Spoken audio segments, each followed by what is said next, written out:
warahmatullahi wabarakatuh. Saya Zawadira Khairunova dari kelompok 3 ingin mempersembahkan podcast dengan tema sejarah berdirinya Daulah Umayyah di Damaskus. Assalamualaikum warahmatullahi wabarakatuh. Perkenalkan, nama saya Filza Aulia dari perwakilan kelompok 3. Di sini saya ingin menanyakan beberapa pertanyaan dari narasumber, yaitu Pak Sohibur Rahman, yaitu gimana sih sejarah berdirinya Daulah Umayyah di Damaskus. Untuk yang pertama, mengapa Muawiyah tidak mau melepaskan jabatannya sebagai gubernur sebelum Ali bin Abi Thalib menghukum para pembunuh Utsman? Insyaallah. Di tengah cuaca hujan seperti ini ya, tidak apa-apa, kita terus belajar. Mari berdoa menghormati. Pertama, Muawiyah bin Abi Sufyan itu dia tidak mau meletakkan jabatannya karena dia menuntut agar pembunuh Utsman diadili terlebih dahulu. Ya. Jadi kalau ditanya kenapa Muawiyah tidak mau turun dari jabatannya sebagai gubernur Syam, karena Muawiyah mau menuntut darah daripada Utsman ini harus diadili. Ya, orang yang membunuh Utsman harus diadili. Terus kenapa Ali bin Abi Thalib tidak mengutamakan itu? Karena Ali bin Abi Thalib kemudian mengutamakan kestabilan negara. Ya, jadi ingin agar pemberontak itu menyerahkan diri dulu, stabil dulu negaranya. Setelah stabil, baru nanti diadili, dicari siapa yang betul sebenarnya.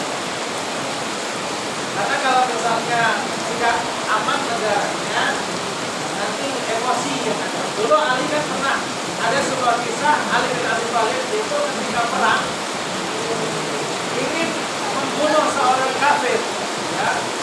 Tapi orang kafir ini pedangnya sudah terlempar, tapi dia meludah. Dia meludahi Ali. Sudah mau dibunuh, tapi Ali malah tidak jadi membunuh. Kenapa? Karena Ali tadinya membunuh dia itu karena Allah, ya. Tapi kalau diludahi bukannya, dia membunuh kafir itu karena marah. Ali tidak mau. Ya, jadi itulah. Jadi kalau paham sifat Ali bin Abi Thalib, ya, itu akan mengerti kenapa kebijakannya dia lebih memilih aman dulu negaranya, baru kemudian nanti dicari. Jangan sampai asal nyari, asal tetap kerja, takut salah juga. Ya, tapi Muawiyah tetap dia nggak mau, pokoknya darah Utsman harus dibalaskan seperti itu. Ya, itulah alasan mengapa Muawiyah bin Abi Sufyan tidak mau turun dari jabatan.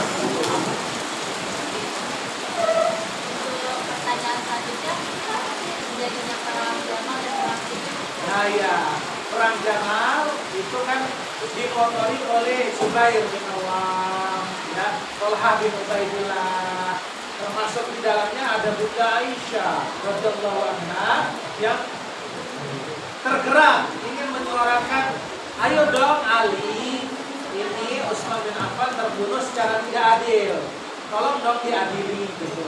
Maka kemudian sampai terjadilah perang melawan Ali bin Abi Thalib, ya, antara Ali, kemudian Zubair, kemudian Thalhah, kemudian Bunda Aisyah, ya. Thalhah, Zubair sampai terbunuh dalam perang tersebut. Bunda Aisyah tertawan kemudian dikembalikan ke Mekah. Ya, itu perang Jamal, sama penyebabnya sama, karena ingin agar Ali menyelesaikan tentang pembunuhan Utsman terlebih dahulu. Ya, tapi Ali bersikukuh agar aman dulu negaranya. Ya.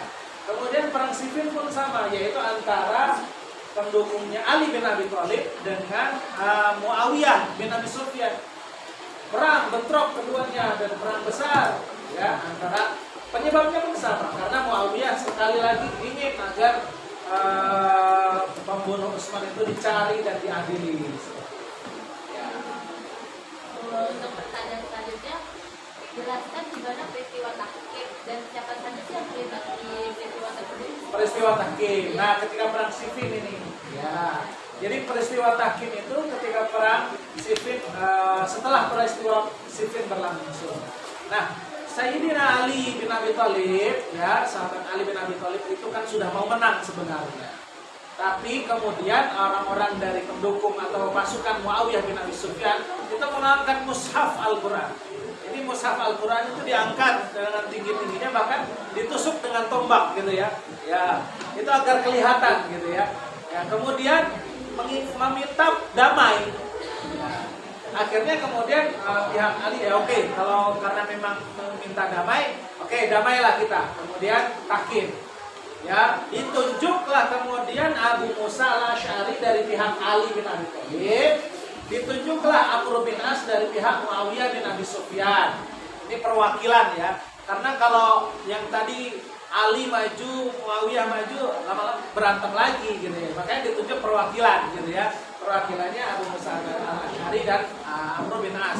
Sepakat dua-duanya menurunkan dulu, kemudian dipilih lagi gitu.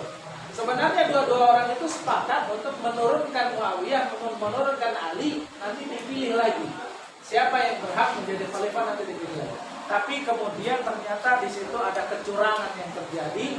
Setelah Abu Musa al-Asy'ari, itu di Daumatul Jandal ya kejadiannya, Abu Musa al-Asy'ari itu menurunkan sahabatnya Ali bin Abi Thalib, Amr bin As sebaliknya.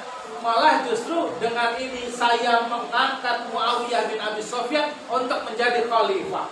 Wah, kacau gitu. Ya, jadi tapi ya kemudian Ali bin Abi Thalib ya, sahabat yang sangat luar biasa, legowo dengan lapang hati menerima keputusan tahkim itu ya, dan tidak mengajukan banding atau apapun, ya sudah, berarti Muawiyah kemudian menjadi khalifah. Tapi pendukungnya kemudian masih ada yang tidak puas dengan hal itu. Ya, yang kedua. Untuk pertanyaan selanjutnya, Umar Abdul Jamah dengan berdirinya Daulah Umayyah di dalam peristiwa. Nah ya, kalau amul jamaah, nah itu adalah peristiwa bagaimana khalifah ya, setelah Ali bin Abi Thalib. Nah ini kan tadi saya sampaikan bahwasanya Ali bin Abi Thalib itu legowo, menerima dengan lapang hati, tapi pendukungnya enggak. Ya, akhirnya singkat cerita Ali bin Abi Thalib wafat, terbunuh. Ada yang membunuh dari golongan Khawarij, namanya Abdullah bin Muljam. Ya, dari golongan Khawarij, Abdullah bin Muljam itu membunuh sahabat Ali bin Abi Thalib, tewas.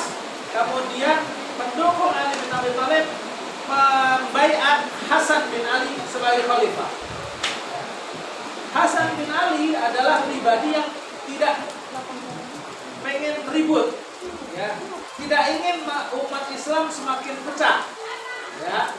Maka Hasan bin Ali kemudian menyerahkan kekuasaannya setelah dia dibaiat, ya, kemudian dia menyerahkan kekuasaannya, menyerahkan kota Kufah kepada Muawiyah. Sudahlah, saya tidak ingin umat Islam semakin pecah, semakin perang, banyak darah tertumpahkan. Akhirnya diserahkan kepada Muawiyah dan khalifahnya hanya satu. Jadilah itu tahun awal berdirinya Daulah Umayyah, tahun 41 Hijriah. Ya betul, jadi 41 Hijriah amul jamaah, dan itu dijadikan awal tahun berdirinya Daulah Umayyah. Jadi Khulafaur Rasyidin habis, sudah selesai, ya. Selanjutnya dimulailah Daulah Umayyah yang ada di Damaskus. Pindah ibu kotanya dari Madinah, pindah ke Damaskus. Seperti itu. Apa saja sih tindakan kebijakan dari Muawiyah bin Abu Sufyan selama berdirinya Daulah Umayyah di Damaskus? Muawiyah bin Abi Sufyan ya, karena setelah aman gitu ya. Ya meskipun aman itu begini ya. Hasan bin Ali menyerahkan dengan ada beberapa syarat, nanti bisa dibaca ya, ada syarat-syaratnya seperti Muawiyah jangan sampai membalas dendam kepada orang-orang yang ada di Madinah, di Hijaz. Muawiyah setelah selesai dari jabatannya, wafat, itu kepemimpinan tolong dikembalikan kepada umat Islam, seperti itu syarat-syaratnya. Tapi kemudian Muawiyah punya kebijakan lain. Ya, salah satunya adalah menunjuk putra mahkota. Ya, itu yang paling kerasa, yang paling kelihatan, menunjuk anaknya Yazid bin Muawiyah sebagai pengganti. Nah, makanya itu kemudian dimulailah dinasti. Ya, dimulailah dinasti. Jadi anak dan keturunan dari keluarga Muawiyah itu yang kemudian menjadi khalifah-khalifah selanjutnya, gitu ya.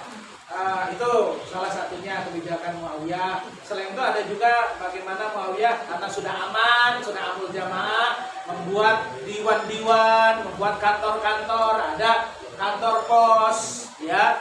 Kalau dulu orang mengirimkan surat ke berbagai negara itu lewat kurir, ya.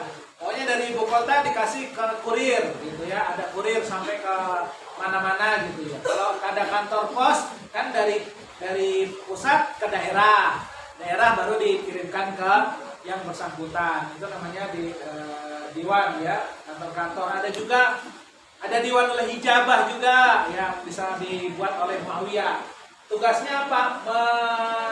Mengamankan khalifah, mengamankan Muawiyah, karena banyak yang masih berusaha untuk membunuh Muawiyah bin Abi Sufyan, terutama golongan-golongan Khawarij.